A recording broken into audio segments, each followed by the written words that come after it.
Good morning, brothers. JK, your brother in this struggle here. I just pulled up at the gym. I'm about to work out, but today I want to talk about how much information you should give your partner when you have slipped during your reboot, especially if your partner knows that you're struggling with this behavior. So, this video is mostly for those brothers who are in a relationship and your partner knows that you're struggling with this or you're going through the reboot process and she's trying to be supportive. And how much information you give her during a slip is dependent on two things. It's dependent on how she views your out of control behavior, right? When she first found out about it, did she feel betrayed? Did she feel that you were cheating on her? Did it activate some of her trauma from the past? Did she start getting paranoid every time you were alone or on your phone? Did she start going through your stuff? Did she start questioning you? All these things I'm mentioning are some symptoms of betrayal trauma. On the other hand, if she's just totally cool with it and she trusts you, obviously you want to make sure that you're not taking advantage of having a super cool partner who trusts you and is like, all right, I trust you, babe. Like, do what you got to do. Just keep me posted if you want to. Don't take advantage of that. Um, the first thing I want to say is that I highly recommend being truthful with your partner. Just for two reasons when you're rebooting. Firstly, it feels good to be in a relationship where you can be honest with your partner and they can support you. So you feel that you're not alone, there's nothing to hide. And then secondly, for you, it just releases shame each time you're truthful about this, because the more you keep your slips and your relapses to yourself, the more negative self-talk you build up, the more it begins to impact your self-esteem, and then it spills over into your self-confidence, and that's just not good for anybody. So the first thing I want to emphasize is that I am for absolutely telling your partner the truth. However, some men have this belief, maybe it's religious, maybe it's cultural, that the truth will set you free. You must tell the truth and the absolute truth at all times. However, there are situations when telling the truth is cruelty. And when I say when telling the truth is cruelty, it means when giving all the nitty gritty details is going to cause more harm than good. And I'm not here, as I've said often, to oversee your morals, right? I'm not here. I'm human, right? So I'm not going to tell you what is right or wrong. I'm just going to give you my perspective as somebody who has overcome this behavior and as somebody who has coached many, many men through this process. I've seen this over and over again for a decade, and you can make the final decision about what you want to do. So first of all, tell the truth. But in the case that your partner is struggling with betrayal trauma and has exhibited those symptoms, she's going through your stuff, she gets hurt, she threatens separation or divorce, and that she's going to break up with you if you slip again, you want to be very careful about how much detail you share with her, right? So the first thing I think you should do is, first of all, you should be getting professional help.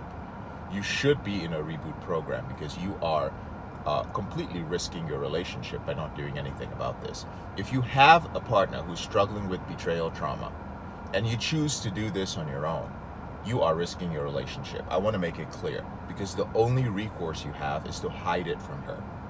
But if you are seeking help, you have support when she gets upset, when she threatens the relationship, when she becomes emotional. You have a group of men, many of whom are dealing with the same thing, and we have a system for helping you when your partner is struggling with betrayal trauma. So that's the first step.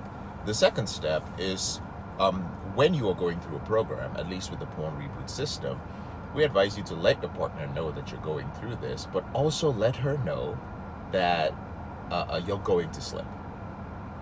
Again, you're going to slip. One of the principles of the Porn Reboot system is progress over perfection. We do not come into this program to count. We do not come into this program to be perfect. I'm going to go for 90 days without slipping. We don't give a shit. We are interested in whether you are following the system, whether you're identifying your triggers, whether you're becoming more self-aware, whether you are setting up the right boundaries, whether you are working on the other areas of Reboot Capital. Those are concerns, right? You're not going to get a fucking pat on the back because you went 30 days without a slip. anybody can go 30 days without a slip if 30 days prior they just went on this fucking binge and they feel like shit. It's called the restoration period. There's so many guys going through the restoration stage of their reboots, and they think that they're doing no fap hard mode, right? So again, you don't have to be perfect, and you want to let her know, like, I am going to slip, and I want to let you know that in this program, this system that I'm using, this porn reboot system, it's okay for a slip to happen, not a relapse. A slip is something that happens one time. It is not premeditated. You didn't plan it. And they're going to show me how to get back on track. And a slip is an important part of the journey, because that's one of the only ways sometimes that I can learn what's the boundary I crossed, right? So, dear, I've been dealing with this for a long time. And so I want you to understand that a slip doesn't mean I don't love you. It doesn't mean I don't give a shit about our relationship. It doesn't mean that like I'm betraying you. And I know you may feel that way. But I will tell you one thing. If I slip, I will let you know that I slipped. However, when your partner is struggling with betrayal trauma, she may ask you for details. When did you slip? Why did you slip? What were you watching? When did you do it? And if you choose to answer these questions, I want you to understand. I'm not telling you what to do or what not to do. I want you to understand that you run the risk of basically escalating the situation to something more emotional. Because the person who's dealing with betrayal trauma feels hurt. They are looking for the details, but they're not looking for the details because they're going to be a great accountability partner.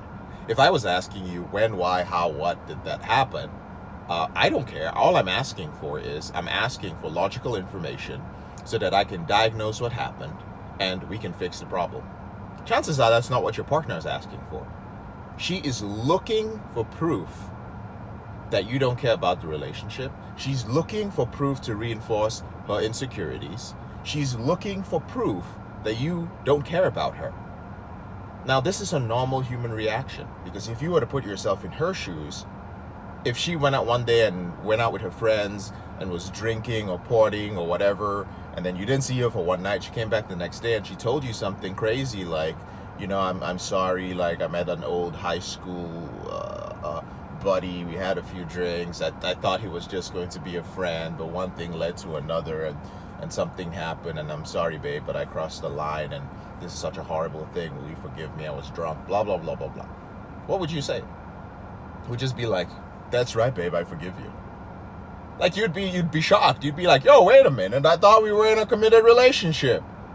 Like, I get that happened, but yo, what exactly happened? Did y'all fuck? Right?